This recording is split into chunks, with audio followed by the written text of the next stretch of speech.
Et action! Deux films de Ridley Scott en quelques mois, c'est Noël avant l'heure.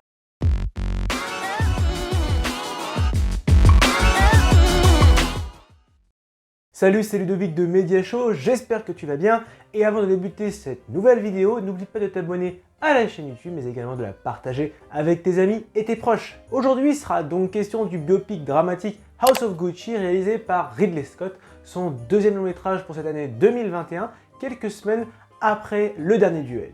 Il signe d'ailleurs sa seconde collaboration avec Adam Driver, qui avait joué le rôle de Jacques Legris. Tiré du livre La saga Gucci de Sarah Gay Forden, paru en 2001, qu'en est-il de cette adaptation? Eh bien, verdict après séance dans cette nouvelle média critique sans spoiler.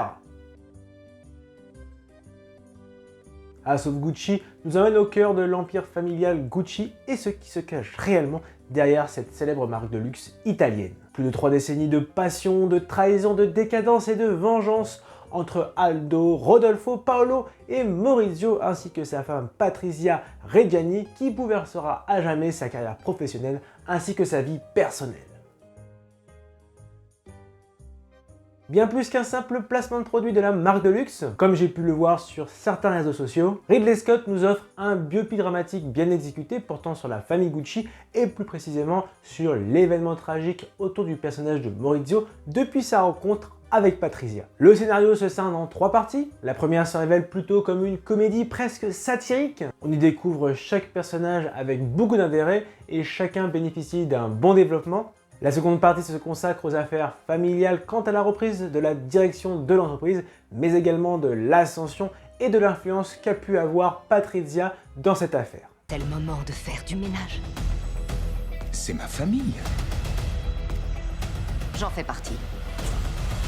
Pour le troisième acte, le scénario bascule vers un véritable drame avec des scènes de dialogue percutantes et un dénouement déchirant. Ainsi, House of Gucci bénéficie d'un scénario assez riche avec des thématiques encore d'actualité, notamment l'influence de l'argent sur le comportement humain. Personnellement, je ne connaissais pas cette histoire vraie et ce fut un véritable choc de la découvrir. Mais alors, pourquoi ce scénario n'excelle pas? Eh bien, le problème, c'est que Ridley Scott signe un long métrage qui est à mon sens trop impersonnel et assez classique dans la manière de raconter cette histoire. La fameuse scène d'introduction qui revient lors du dénouement, tout comme pour Le Dernier Duel, la rencontre entre Maurizio et Patrizia, l'ascension aux côtés d'Aldo, plusieurs trahisons jusqu'à cette chute tragique.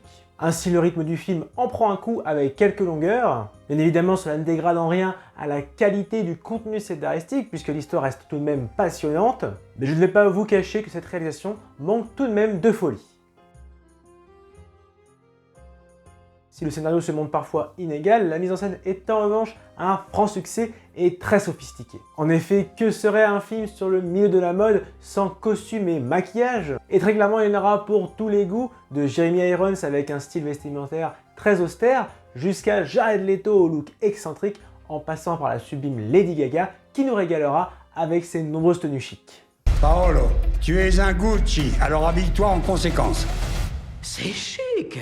Pour ma part, le seul point négatif, c'est la conception physique de Jared Leto dans le personnage de Paolo Gucci. Certes, la transformation est bluffante, mais étrangement, je trouve que cela ne colle pas avec l'acteur. D'autre part, si House of Gucci est censé se dérouler entre Rome, Milan, New York et dans les Alpes, l'essentiel du film a été tourné dans la capitale italienne et ses environs, tandis que les intérieurs ont été tournés dans la Cinecittà. Avouez que mon accent est quand même pas mal. Bravo.